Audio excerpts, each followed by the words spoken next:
Oke, baik. Bismillahirrahmanirrahim. Assalamualaikum warahmatullahi wabarakatuh.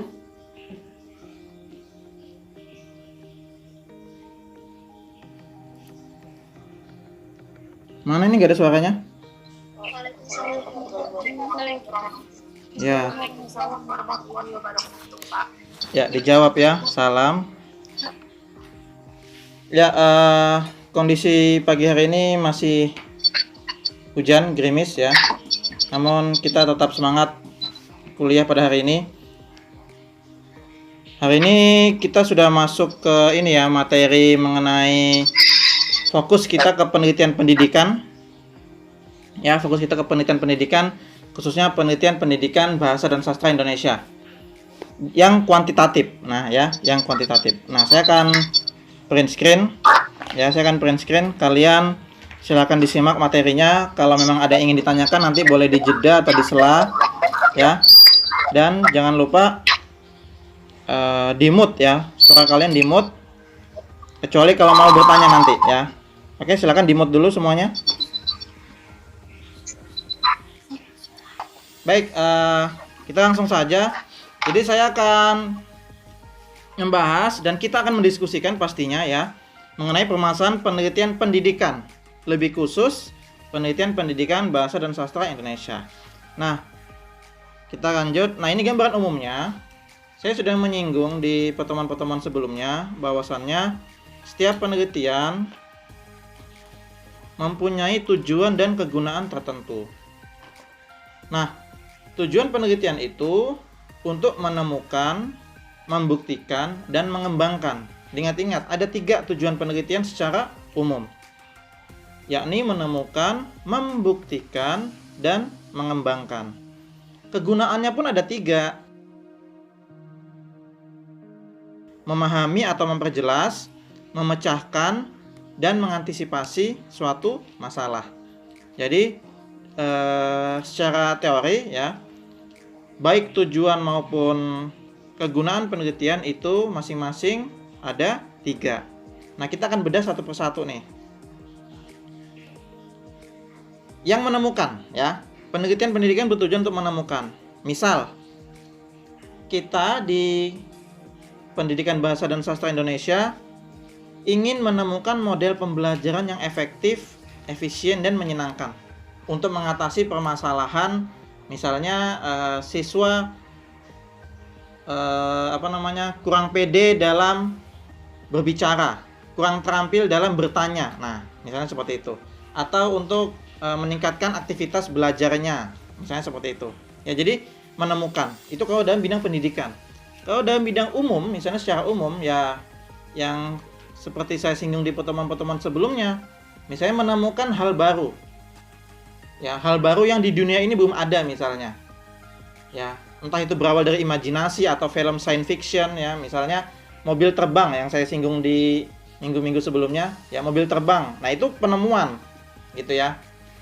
Kemudian motor listrik, nah misalnya seperti itu di bidang-bidang lain seperti itu. Kalau di bidang pendidikan khususnya menemukan ya model pembelajaran, menemukan metode pembelajaran, menemukan strategi atau pendekatan pembelajaran gitu. Termasuk menemukan media pembelajaran gitu ya. Yang kedua, membuktikan. Nah, membuktikan itu maksudnya begini. Membuktikan apakah model pembelajaran yang kita pilih itu efektif ya, efektif untuk tadi tuh untuk mengatasi keterampilan berbicara siswa, untuk meningkatkan aktivitas belajar siswa, atau barangkali misalnya kita gunakan media pembelajaran, misalnya nih pada hari ini kita menggunakan Google Meet. Google Meet ini efektif nggak sih diterapkan di masa pandemi gitu. Jadi kita ingin buktikannya bagaimana ya, dengan penelitian. Nggak bisa dengan omongan misalnya, Pak Rian pakai Google Meet nggak efektif, itu nggak boleh, nggak bisa begitu. Harus didukung data-data penelitian gitu. Nggak bisa kita asal nyeletuk gitu ya, asal nyeletuk. Pak Rian pakai Google Meet nggak efektif, Pak Rian pakai Zoom nggak efektif, Pak Rian pakai YouTube nggak efektif, gitu ya. Nggak bisa seperti itu. Harus dibuktikan terlebih dahulu, gitu. Makanya harus bertujuan untuk membuktikan. Sedangkan yang ketiga, untuk mengembangkan. Nah, mengembangkan itu maksudnya gini. Ini ada barang yang sudah ada, kemudian kita modifikasi, gitu. Entah itu menambahkan atau mengurangi, gitu. Namun biasanya menambahkan, gitu ya. Jadi, namanya mengembangkan ya, mengembangkan model pembelajaran yang sudah ada dengan menambahkan teknik atau komponen tertentu, atau menambahkan sintak atau beberapa langkah pembelajaran seperti itu. Kalau dalam bidang umum misalnya seperti ini deh, sepeda motor gitu ya. Sepeda motor desainnya seperti itu, misalnya motor fiction misalnya, desainnya seperti itu. Namun tiap tahun ada perubahan, entah itu dari bodinya, entah itu dari mesinnya. Nah, itu pengembangan. HP ya, HP Samsung misalnya, pengembangan gitu. Awalnya tipe A20 misalnya menjadi A21, menjadi A21S. Nah, itu pengembangan gitu. Yang sederhana pun misalnya seperti sedotan ya, ini sedotan. Sedotan dulunya itu bentuknya lurus. Kemudian para pengunjung atau pembeli yang beli minuman gitu merasa lebih efektif dibelokkan sedotannya gitu, sehingga ada sedotan pengembangannya menjadi dibengkokkan. Nah, seperti itu. Itu pengembangan. Ya, jadi sekali lagi penelitian bertujuan untuk menemukan, membuktikan sama mengembangkan. Gampang ya. 3 hal itu. Sekarang kita lanjut ke fokusnya ke penelitian pendidikan. Nah, berdasarkan penjelasan tadi, maka penelitian pendidikan itu serangkaian kegiatan mencari kebenaran melalui metode ilmiah yang dilakukan dalam bidang pendidikan. Yang tujuannya tadi, ya, yang tujuannya tadi 3 hal itu: menemukan, membuktikan, sama mengembangkan di bidang pendidikan. Nah, di sini yang perlu kita garis bawahi atau yang perlu kita catat adalah kebenaran dalam penelitian itu nggak mutlak. Nah, gitu ya, ingat ya. Kebenaran dalam penelitian tidak mutlak. Karena kebenaran penelitian itu sewaktu-waktu dapat berubah, berkembang, atau bahkan terbantahkan oleh penelitian selanjutnya. Gitu. Jadi misal nih kalian nanti semester 8 skripsian gitu kan, melakukan penelitian kuantitatif, mengatakan misalnya model pembelajaran, ini misal ya, model pembelajaran Number Hit Together atau NHT dapat meningkatkan aktivitas belajar siswa SMA 1 Balikpapan misalnya. Ternyata tahun 2022 misalnya, 2 tahun setelahnya, bisa saja penelitian kalian itu terbantahkan sama adik kelas kalian. Adik kelas kalian nyoba model NHT tapi ternyata aktivitas belajarnya nggak meningkat. Nah, seperti itu. Jadi bisa nggak sesuai. Nah, seperti itu. Jadi kebenaran saat ini bisa saja di tahun-tahun berikutnya itu menjadi tidak benar gitu ya. Jadi kebenarannya bersifat relatif, tidak mutlak ya, diingat-ingat, karena sesuai dengan perkembangan zaman gitu ya. Sederhananya aja deh, misalnya begini, misalnya HP gitu ya. Saya kurang tahu ya, nanti koreksi kalau misalnya saya salah. HP itu mungkin dulu kalau di pelajaran IPS kita ya, zaman-zaman kita dulu, itu merupakan kebutuhan tersier ya, kebutuhan tersier atau kebutuhan pelengkap. Sekarang HP bisa jadi kebutuhan primer, kuota kebutuhan primer, begitu. Ya, jadi perkembangan itu atau perubahan-perubahan itu tergantung ya. Karena bisa berubah sewaktu-waktu. Nggak bisa kita langsung menjudge ini benar, ini salah, nggak bisa. Gitu, karena perubahan itu relatif. Penelitian itu berkembang sangat cepat, seperti itu. Ya. Kita lanjut. Sampai sini ada pertanyaan nggak? Atau ada yang mau menyela atau memotong? Silakan. Kalau kurang jelas. Ada? Halo? Cukup paham, Pak. Paham ya? Dapat dipahami, Pak. Oke, ya. Iya, Pak. Ya. Insya Allah kalau saya jelasin mudah dipahami, alhamdulillah. Oke, next. Nah, sekarang kita akan membahas mengenai tema dan kegunaan ini tadi ya, kegunaan penelitian pendidikan. Nah, Mungkin kalian akan bertanya, Pak, kita kalau nanti ngambil penelitian kuantitatif, khususnya di jurusan saya, Pak, Pendidikan Bahasa dan Sastra Indonesia, temanya apa? Temanya ya ini, tentang proses pembelajaran, tentang kurikulum, ya, model-model pembelajaran, media, metode, strategi, pendekatan, sistem evaluasi, profesionalisme guru, dan sebagainya. Ya, yang jelas tentang dunia pendidikan. Tapi biasanya ranahnya kita di FKIP itu tingkatannya ya kita ngambil di SMP atau SMA gitu ya. Kalau SD misalnya, Pak, saya mau penelitian di SD, orang tua saya guru SD, biasanya nggak direkomendasikan sih, karena SD itu sudah ada wadahnya ya, sudah ada yang melakukan penelitian dari jurusan PGSD gitu.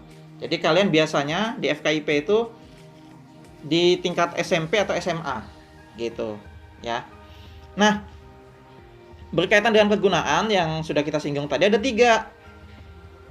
Hasil penelitian pendidikan digunakan untuk memahami, memecahkan, dan mengantisipasi suatu masalah, khususnya masalah pendidikan ya. Misalnya tadi itu memahami itu maksudnya gini, kita bedah ya. Memahami itu maksudnya begini, misal kita melakukan penelitian analisis faktor ya, misal analisis faktor yang mempengaruhi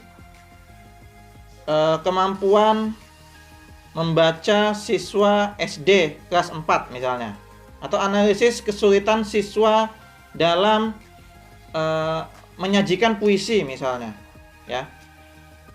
Itu kita melakukan penelitian itu, kita data beberapa siswa, kemudian nanti kita dapatkan hasil, oh ternyata anak-anak tidak mampu menyajikan puisi dengan gaya gitu, dikarenakan beberapa faktor, dikarenakan beberapa hal. Nah, itu kita bisa mendapatkan data untuk memahami penyebab atau faktor-faktor dari kurangnya kemampuan siswa dalam menyajikan puisi, misalnya seperti itu. Kemudian memecahkan suatu masalah. Memecahkan masalah itu misalnya begini, lanjutannya yang tadi ya. Oh, anak-anak tidak mampu atau kurang pede dalam menyajikan puisi. Bagaimana cara memecahkannya? Oh, dengan misalnya model bermain peran. Ini misal. Oh, dengan model pembelajaran everything is teacher here. Misal seperti itu. Nah, itu memecahkan. Selanjutnya lagi mengantisipasi. Misalnya begini. Oh, dari data yang kita dapatkan, kita bisa mengantisipasi nih, kalau siswa kita kurang gitu ya, atau tidak pede dalam menyajikan puisi, maka antisipasinya seperti ini. Guru perlu ini ya, guru perlu mengajak siswa untuk aktif, guru perlu menerapkan model, guru perlu menerapkan metode. Nah, misalnya seperti itu. Jadi kegunaannya ada 3 juga. Tujuannya ada 3, kegunaannya ada 3. Gitu. Bisa dipahami ya? Kita lanjut. Nah, Alhamdulillah bisa, Pak. Oke, alhamdulillah. Pak. Sekarang kita fokus. Nah, ini saya sudah mulai menjelaskan mengenai bab 1 ya. Nanti buat teman-teman berikutnya bab 2 dan bab 3, lalu kalian sudah mulai praktek menyusun proposal penelitian. Harapan saya khusus dalam sistematika proposal ini ya, yang dimulai dari bab 1, kalian harus banyak diskusi dengan saya gitu ya. Kalian harus banyak melakukan tanya jawab kalau misalnya bingung gitu ya, atau konsultasi di grup misalnya kalau misalnya tidak sempat dalam perkuliahan, boleh tanya-tanya di grup WA gitu. Nah, kita akan bahas mengenai bab 1 pendahuluan. Mungkin kalian tahu isi dari pendahuluan apa saja? Barangkali pernah baca-baca gitu. Tahu nggak? Ada yang tahu sebelumnya? Pendahuluan, latar belakang. Oke. Apalagi? Tujuan permasalahannya. Apa bagaimana? Latar? Teori. Apa tadi katanya? Latar, kemudian Teori penelitian. teori. Latar belakang, rumusan masalah. Tujuan. Oke. Teori penelitian. Itu kurang tepat. Terus apa lagi? Manfaatnya, Pak. Oke. Ada lagi kira-kira? Abstrak. Ada satu lagi yang belum? Abstrak itu pendahuluan ya? Ada 1 atau 2 poin yang belum. Ada yang namanya identifikasi serta batasan masalah. Nah, begitu. Jadi tadi benar ya yang disampaikan. Iya. Ada latar belakang masalah. Setelah itu identifikasi masalah. Setelah itu batasan masalah. Setelah itu rumusan masalah. Dari rumusan muncul tujuan penelitian. Lalu manfaat penelitian. Biasanya seperti itu. Ya, minimal ada itu. Nah, kita akan bedah satu per satu. Nah, sekarang Pak, bagaimana sih mengidentifikasi masalah? Sekali lagi, saya ulangi. Setiap penelitian selalu berangkat dari masalah. Jadi kalian, saya nanti nggak akan nanya apa judul penelitian kalian, enggak. Tapi apa masalah yang akan kalian angkat? Itu dulu. Ya. Masalah penelitian yang akan kalian angkat, dari masalah itu baru bisa jadi judul. Gitu. Ya. Di pertemuan sebelumnya kan sudah saya sampaikan contoh-contoh penelitian gitu ya, penelitian di pendidikan bahasa dan sastra Indonesia. Nah, nanti kalian juga bisa cari-cari referensi lain, bisa search juga di Google atau di YouTube. Kira-kira permasalahan pendidikan itu apa saja sih, khususnya di mata pelajaran bahasa Indonesia, gitu, ya. Oke, nah. Dalam penelitian kuantitatif, masalah itu harus jelas, spesifik, tunggal, parsial, dan dianggap tidak berubah. Maksudnya tidak berubah cepat ya. Ini saya perlu ralat, tidak berubah begitu cepat. Kalau berubahnya sangat cepat, ya pasti penelitian kalian mungkin bulan ini efektif, misalnya efektif mengatasi permasalahan pembelajaran, ternyata bulan-bulan berikutnya nggak efektif modelnya. Nah, misalnya seperti itu. Jadi ini saya ralat sedikit ya. Dianggap tidak berubah ini tidak berubah cepat ya, tidak berubah cepat sehingga peneliti dapat menentukan variabel-variabel yang akan diteliti dan arah penelitian sejak awal. Nah, nantinya yang perlu diperhatikan ketika mengidentifikasi masalah, ya ini gini. Kalian harus bisa menghindari masalah yang tidak berpotensi untuk dipecahkan secara empirik. Ya. Jadi, hindari masalah yang tidak berpotensi untuk dipecahkan secara empirik. Ada yang tahu contohnya? Masalah yang nggak bisa diselesaikan gitu, atau masalah yang tidak berpotensi dipecahkan secara empirik? Ada yang bisa kasih contoh? Nggak ada?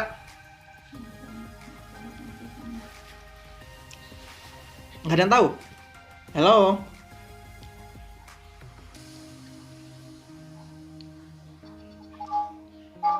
Iya, Pak. Iya, Pak. Ya, apa kira-kira masalah yang tidak berpotensi untuk dipecahkan? Ada yang tahu nggak?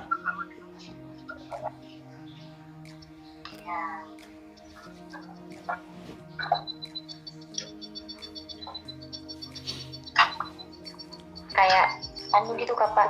Teori apa? konspirasi gitu, Kak, Pak. Teori konspirasi. Oke, mantap. Itu bisa jadi ya, bisa jadi seperti itu. Jadi gini, ya itu bagus juga tuh teori konspirasi ya, karena permasalahan itu kalau dipecahkan bisa menjadi masih menjadi pro dan kontra gitu ya, karena ya itu tadi tidak dapat dipecahkan secara empirik. Jadi maksudnya gini, penelitian itu kalian, ya itu tadi, ini kan kita penelitian pendidikan ya, sudah di bidang pendidikan. Nggak usah penelitian neko-neko, misalnya Pak saya mau meneliti tentang, misal ya, saya mau meneliti tentang hantu misalnya. Hantu itu nggak bisa dipecahkan secara empirik. Nah kayak gitu. Ya, hal-hal gaib, ya khususnya hal-hal gaib yang nggak bisa dipecahkan secara empirik ya. Empirik itu maksudnya terbukti dengan mata kita gitu ya. Terbukti empirik itu gini, pengalaman ya, pengalaman sederhananya gitu deh. Sesuai dengan pengalaman, sesuai dengan apa yang kita lihat, sesuai apa yang kita alami, apa yang kita rasakan gitu. Ya. Jadi kayak misalnya melakukan penelitian tentang hantu nggak bisa. Gitu. Hantu di sekolah nggak bisa gitu. Ya nggak bisa. Jadi hindari permasalahan penelitian yang seperti itu. Hindari permasalahan penelitian yang misalnya masih sulit dipecahkan secara empirik, maksudnya misalnya gini. Ini kan terjadi tadi ya yang dikatakan Pak, teori konspirasi bagaimana? Oke, misalnya gini. Ini kan masih terjadi perdebatan apakah bumi itu bulat atau bumi itu datar. Ya kan? Orang yang sudah mengalami langsung atau secara empiris bahwasanya bumi itu bulat, ya, dia berkeliling dunia, Magellan, ya, kemudian siapa itu, Marco Polo, ya, dia mengatakan bumi itu bulat, gitu. Tapi pertanyaannya adalah orang yang mengatakan bumi itu datar, kira-kira sudah mengalami secara empirik apa belum? Mungkin dia mengalami empirik begini. Oh iya, saya kan berjalan lurus dari sini, dari rumah saya ke sekolah, lurus-lurus aja tuh. Nggak melengkung misalnya begitu kan. Ujung dunia juga kelihatannya datar tuh. Kita lihat kejauhan ya, lihat laut, lihat pulau. Itu nggak melengkung gitu. Itu berarti bumi itu datar. Nah, itu empiriknya si dia gitu. Empiriknya si dia. Tapi kira-kira empiriknya si dia kan tentu berbeda dengan empiriknya orang yang benar-benar keliling dunia. Nah, jadi hindari permasalahan yang menimbulkan seperti itu. Bisa dipahami ya? Nah, carilah masalah yang memiliki kontribusi terhadap pengetahuan gitu. Yang penting-penting. Nggak usah permasalahan-permasalahan yang neko-neko gitu. Cari permasalahan penelitian yang penting, yang berkontribusi, khususnya dalam bidang pendidikan, ya. Apalagi temanya sekarang ini penelitian pembelajaran jarak jauh. Ya sudah, fokusnya di situ. Itu yang lagi urgent saat ini di dunia pendidikan. Ya, penelitian tentang pembelajaran jarak jauh. Kalau di bidang kesehatan, penelitian mengenai bagaimana caranya virus ini mati, ya, virus COVID ini musnah dari muka bumi. Ya, dilakukan penelitian menemukan vaksin, ya. Nah, seperti itu. Jadi, yang urgent, yang berkontribusi terhadap pengetahuan serta dapat diteliti. Gitu. Next. Nah, sekarang latar belakang. Ini kalian nanti sudah mulai mikir-mikir latar belakang ya. Latar belakang masalah itu dimaksudkan untuk menjelaskan alasan masalah tersebut diangkat atau diteliti. Pentingnya masalah diteliti dan pendekatan untuk mengatasi masalah tersebut. Ya. Jadi ada komponen-komponen latar belakang, kalian bisa baca di situ ada 7 komponen atau 7 poin. Jadi ada alasan kalian meneliti. Lalu ada di latar belakang itu ada gejala atau kesenjangan permasalahan. Ada kerugian yang timbul seandainya kita tidak melakukan penelitian. Ada keuntungan yang diperoleh seandainya kita melakukan penelitian. Ada pendekatan untuk mengatasi permasalahan itu. Ada penjelasan singkat dari solusi yang kita berikan. Serta ada pastinya ruang lingkup bidang studi dari peneliti. Nah, mungkin kalian akan sedikit mungkin masih bingung. Saya akan tunjukkan alurnya. Nah, seperti ini. Jadi latar belakang itu intinya begini. Nanti kalian buat latar belakang itu begini. Ya. Yang pertama itu ada kondisi ideal. Kondisi ideal itu ya berdasarkan undang-undang, berdasarkan standar nasional pendidikan, berdasarkan kurikulum, berdasarkan Undang-Undang Dasar 1945 atau Undang-Undang Nomor 20 Tahun 2003 tentang Sistem Pendidikan Nasional, bisa seperti itu. Ya, kondisi ideal, ya, kondisi ideal. Atau kondisi yang diharapkan. Ada kondisi yang diharapkan, ada kondisi nyata atau fenomena. Ya. Jadi kalian jelaskan kondisi idealnya. oh pendidikan tuh harusnya begini, pendidikan harus memanusiakan manusia, siswa harus aktif, guru harus inovatif gitu. Lalu fenomenanya apa? Namun di lapangan, nah begitu. Namun di lapangan atau berdasarkan wawancara, berdasarkan observasi pada tanggal sekian, ternyata di sekolah ini siswanya bagaimana, gurunya bagaimana. Nah, seperti itu. Itu fenomena. Ya. Itu fenomena atau fakta, data atau teori penelitian terdahulu. Nah, seperti itu. Ya. Nah, dari adanya kondisi ideal dan kondisi nyata, timbullah permasalahan atau kesenjangan. Oh, kondisi idealnya siswa itu harus aktif. Tapi permasalahannya di sekolah A, siswanya nggak aktif, nggak berani bertanya. Kalau bertanya dibungkam sama gurunya, misalnya seperti itu. Nah, itu kesenjangan. Terus solusinya bagaimana? Nah, kalian pikirkan itu. Menggunakan model-model pembelajaran, metode, media, strategi pembelajaran, teknik, taktik, dan segala macamnya. Seperti itu. Ya, jadi latar belakang isinya itu. Dan dari solusi kalian nanti bisa mengatakan, sehingga penelitian ini penting untuk dilakukan. Gitu. Ya, penting untuk dilakukan karena ya itu tadi nggak sesuai dengan kondisi ideal atau kondisi yang kita harapkan. Gitu. Ya. Bisa dipahami ya? Bisa, Pak. Oke. Bisa, Pak. Alhamdulillah. Sampai sini ada pertanyaan? Sudah setengah jam kita ini.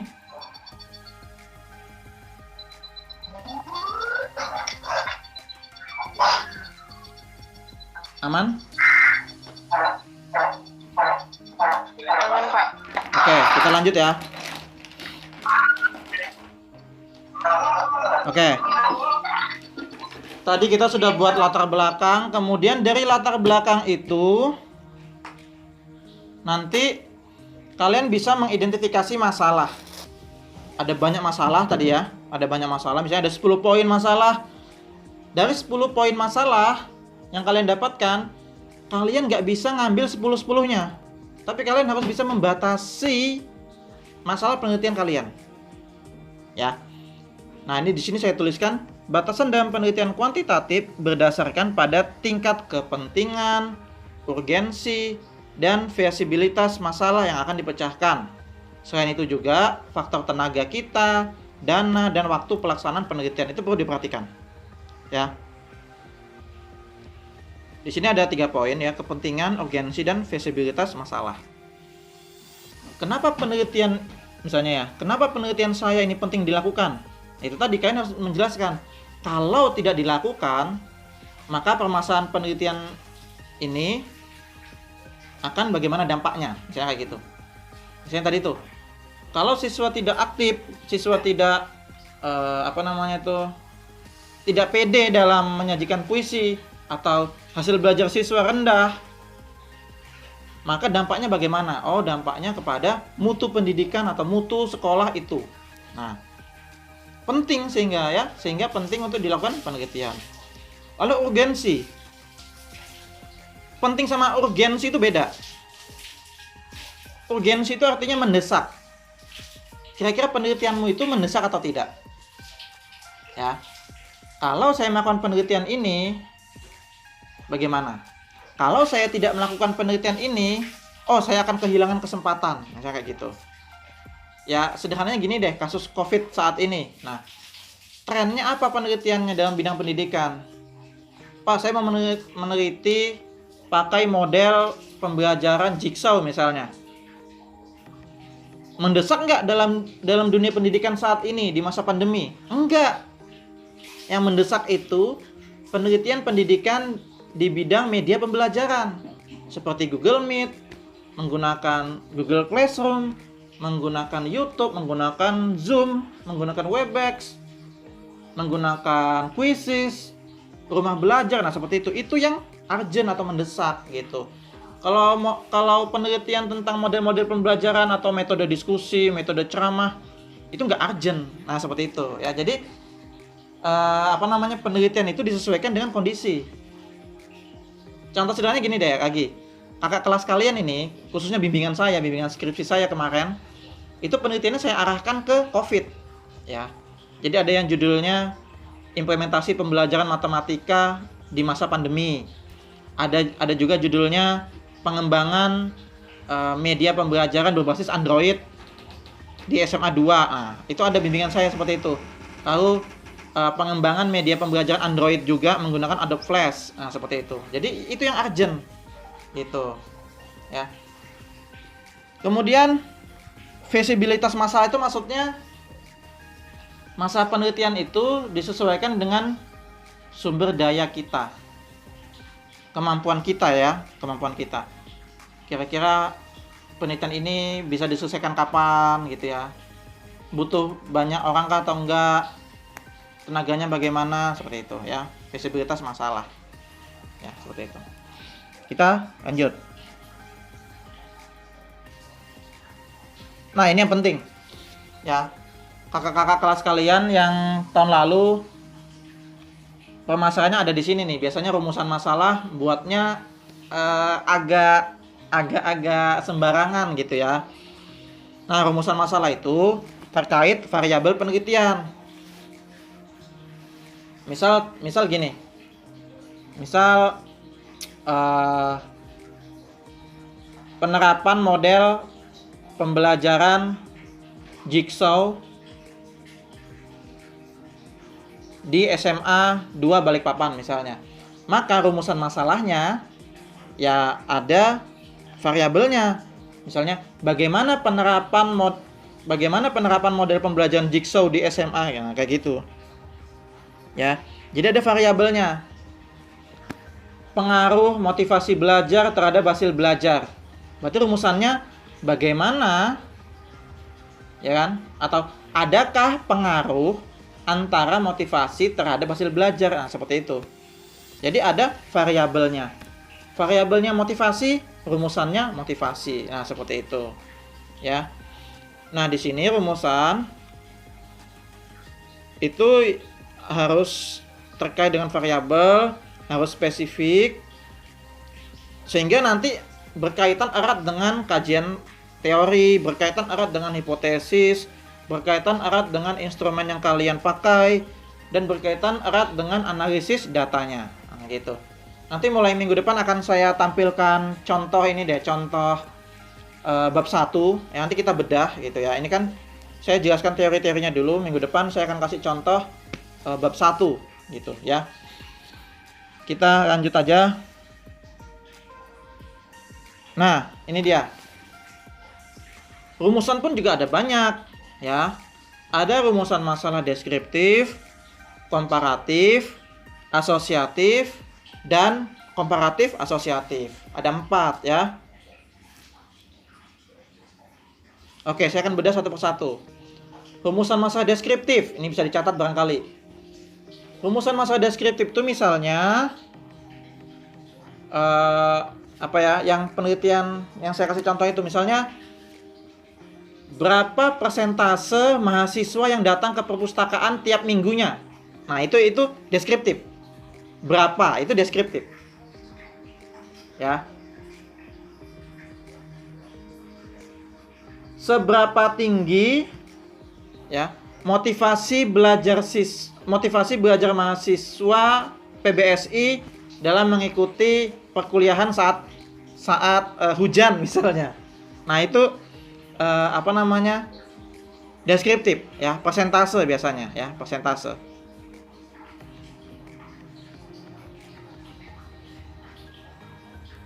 Kemudian komparatif. Komparatif itu perbandingan. Nah, perbandingan. Ya, jadi kemarin sudah saya kasih contoh misalnya perbedaan jenis karangan siswa laki-laki dengan perempuan.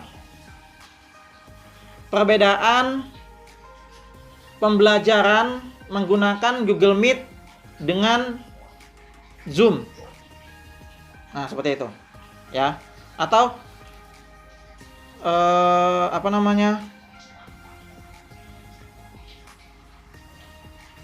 perbandingan gitu ya. Perbandingan pembelajaran, nah bisa ya. Bisa seperti itu. Perbedaan atau perbandingan. Nah, seperti itu. Perbedaan tingkat pemahaman wacana siswa di kelas apa gitu. Nah, itu bisa, yaitu rumusan masalah komparatif. Sekarang asosiatif. Asosiatif artinya hubungan. Ya. Hubungan itu misalnya ada hubungan yang linier atau simetris, hubungan sebab akibat, atau resiprokal gitu. Nah, hubungan itu misalnya hubungan antara pola asuh anak hubungan antara pola asuh orang tua dan motivasi membaca. Nah, misalnya seperti itu. Hubungan tingkat keterbacaan wacana dengan pemahaman wacana. Hubungan kemampuan berbicara dengan proses mengingat. Nah, misalnya seperti itu. Ya, itu hubungan. Dan yang terakhir, komparatif asosiatif. Itu maksudnya perbandingan sekaligus hubungan. Contoh, ini agak susah nih. Komparatif asosiatif, perbandingan dan juga hubungannya. Misalnya gini. Perbandingan tingkat pemahaman wacana, ya. Jadi yang dibandingin tingkat pemahaman wacana. Perbandingan tingkat pemahaman wacana antara anak yang membaca dengan menggunakan musik dengan anak yang tanpa menggunakan musik. Nah, gitu. Jadi perbandingan disertai hubungan. Adakah hubungan wacana dengan musik? Nah, kayak gitu. Dan itu dibandingin. Nah, ini lebih ribet lagi, ya. Lebih ribet. Biasanya sih anak-anak kakak kelas kalian tuh ngambil yang 1 2 3 itu aja, deskriptif, komparatif atau asosiatif. Biasanya seperti itu. Ya. Yang sederhana aja saya kasih nanti kuantitatif di jurusan kalian yang sederhana, ya, yang sederhana. Kita lanjut. Ini terakhir mungkin ya. Oh iya, terakhir. Ini terakhir, tujuan dan manfaat penelitian. Nah, tujuan penelitian itu kalau rumusannya mendeskripsikan tadi, deskriptif, ya sudah tujuannya untuk mendeskripsikan. Kalau rumusannya untuk mengetahui hubungan, ya tujuannya mengetahui hubungan. Gitu. Ya. Harus konsisten dengan rumusan masalah. Kalau rumusannya perbandingan, maka tujuannya untuk mengetahui perbandingan. Nah, kayak begitu. Jadi nyambung. Ya.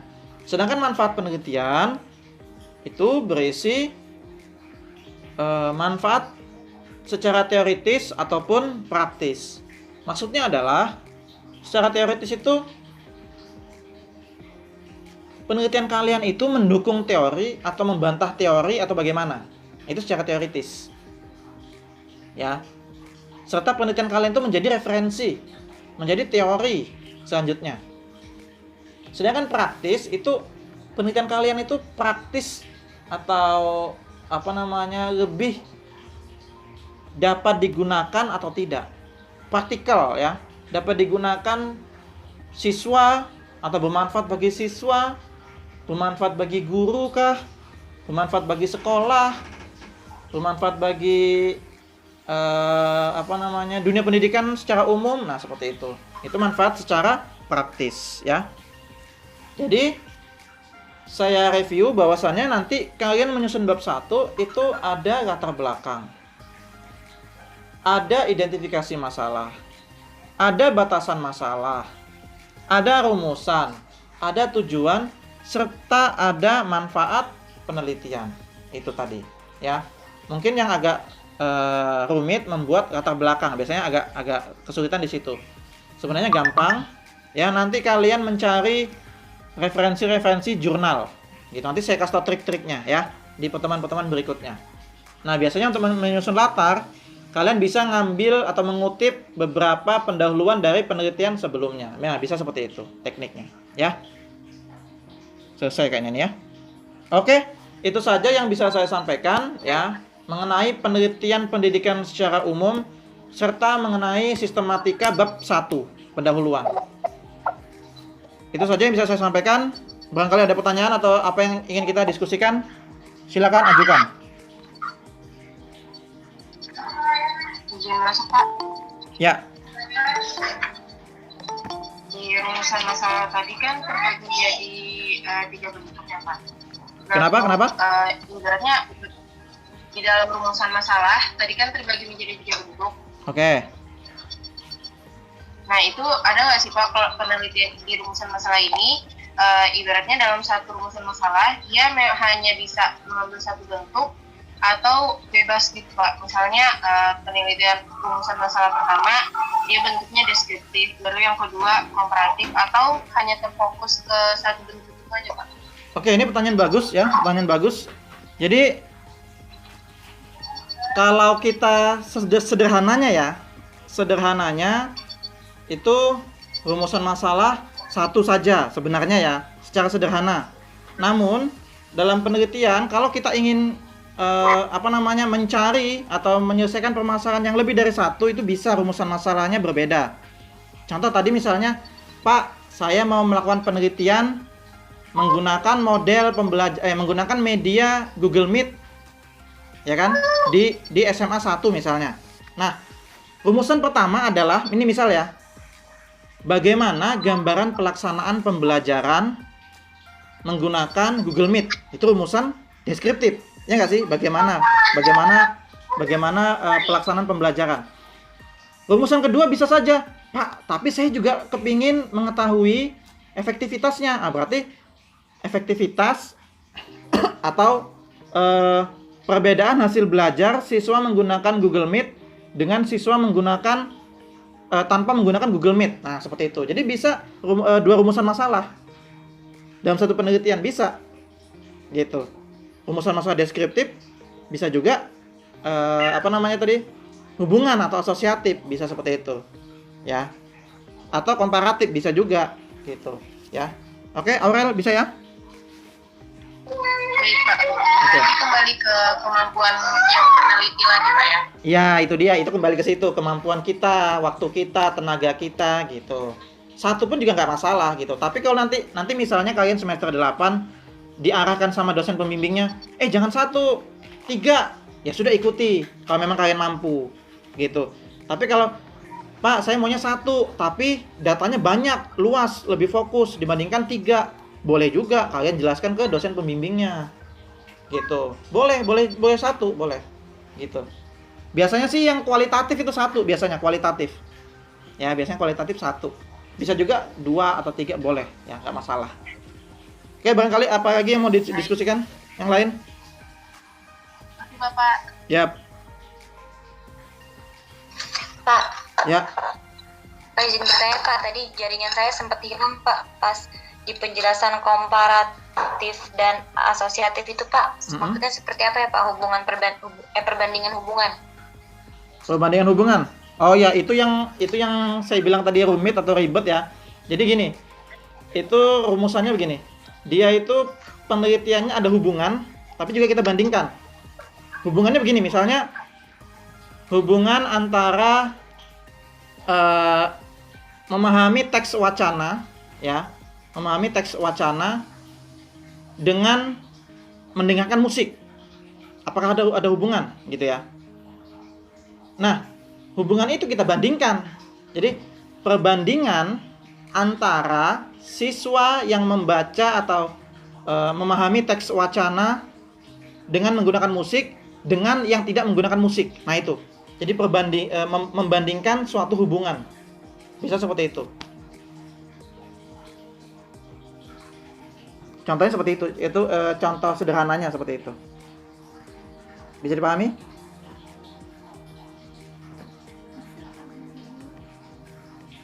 Bisa dipahami atau mau ngambil itu nanti penelitiannya?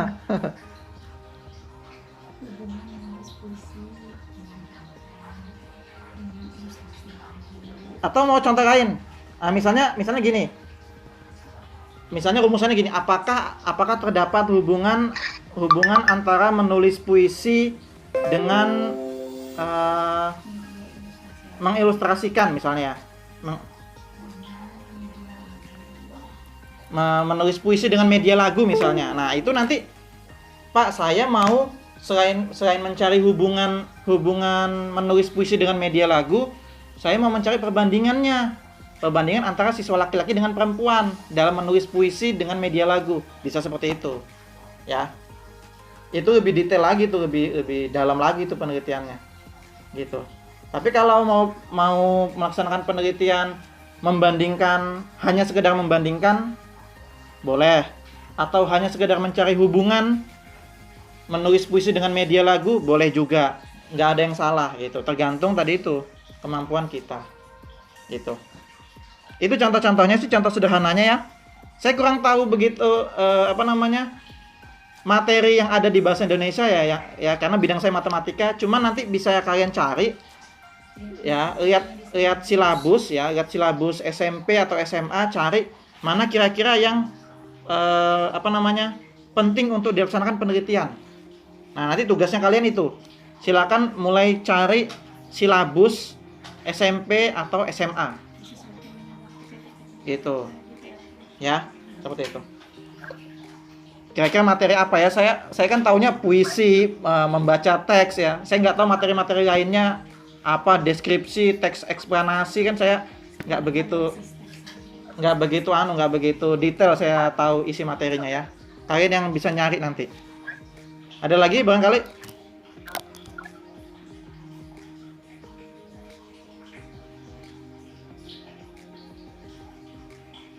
Cukup jelas? Cukup, Pak. Ya. Kalau ada yang mau ditanyakan silakan. Ini masih ada waktu 10 menit lagi lah. Ya. Sebelum jam 10 nanti saya mau ngajar lagi. Ini lumayan lama nih kuliahnya kita ini. Saya izin bertanya. Ya, silakan. Tapi ini sebenarnya di luar materi, Pak. Cuman saya sendiri penasaran nih, sebenarnya dari hasil penelitian mahasiswa ini yang udah jadi nih Pak, udah ketemu jawaban dari masalah yang dicari. Itu tindak lanjut dari suatu masalah itu gimana sih? Gimana? Tindak lanjut dari suatu masalah yang sudah dipecahkan gitu Pak. Bagaimana misalnya mahasiswa ini ngambil penelitian tentang suatu masalah di mungkin di satu sekolah, mengambil latar dari satu sekolah. Nah, setelah mendapatkan jawabannya dari masalah itu, hasilnya sudah dapat, tindak lanjutnya itu bagaimana Pak? Atau hanya sebatas menjadi hasil dari penelitian ini aja gitu Pak? Nggak ada emang tindak lanjut untuk melakukan pembenaran dari jawaban yang didapat?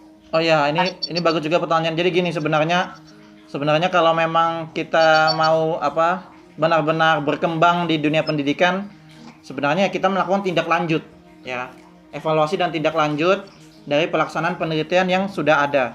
Dalam hal ini penelitian kakak kelas kalian ya. Jadi nanti sebenarnya ya idealnya itu begitu. Jadi kalian bisa lihat karya-karya skripsi kakak kelas kalian di perpus, kalian lihat, kemudian cari kekurangannya. Setelah cari kekurangannya kalian lanjutkan. Nah, seperti itu. Jadi itu benar-benar tindak lanjut dari pelaksanaan penelitian. Katakanlah misalnya ya, yang skripsian tahun ini kakak kelas kalian ya, misalnya ada di suatu sekolah, kemudian ya itu tadi yang saya bilang, mereka menerapkan menerapkan suatu media pembelajaran menggunakan Zoom. Namun ternyata saat pelaksanaan atau saat implementasi di sekolah tidak menggunakan Zoom. Oh, berarti ada permasalahan. Gitu. Masih gantung itu. Nah, kalian bisa melanjutkan penelitian itu.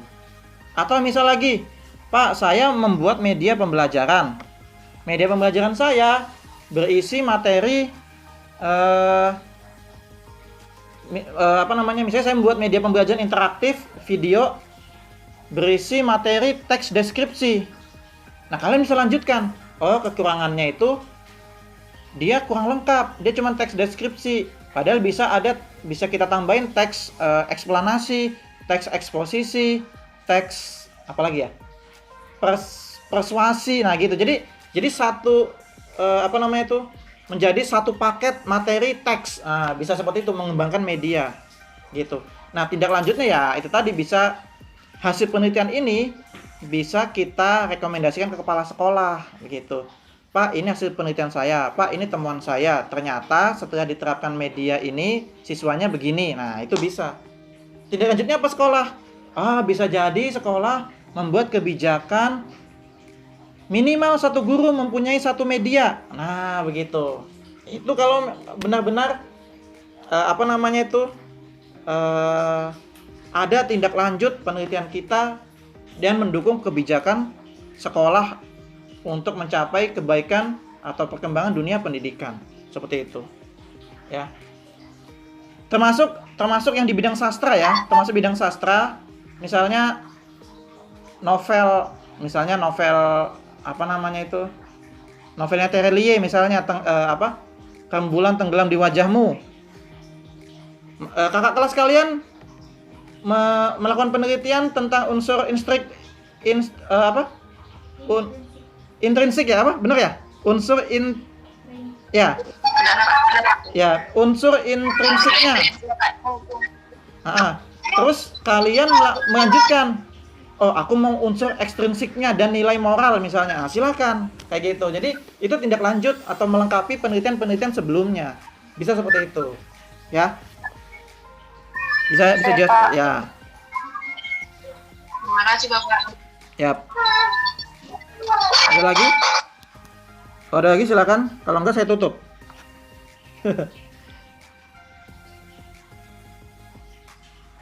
Cukup ya?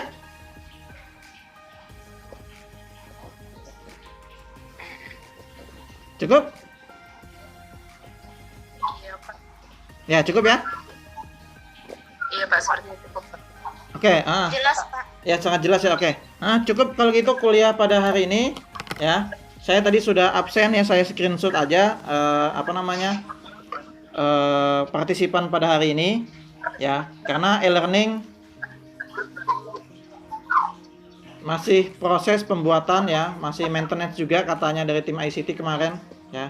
Nanti kita mulai absensi secara online gitu ya. Oke, mohon maaf jika ada kekurangan atau salah, nanti bisa dikoreksi di grup ya. Nanti saya juga sajikan materinya, dan minggu depan saya akan tampilkan contoh bab 1 dan kita mulai pelan-pelan kalian mulai mengumpulkan referensi dan mulai siap-siap menulis ya. Khususnya latar belakang gitu. Dan itu agak susah-susah gampang ya, susah-susah gampang itu latar belakang ya. Oke, itu saja yang bisa saya sampaikan. Mohon maaf jika ada kekurangan. Sekian, selamat pagi menjelang siang. Assalamualaikum warahmatullahi wabarakatuh. Waalaikumsalam warahmatullahi wabarakatuh. Makasih Bapak. Ya, saya Liv ya. Baik Pak.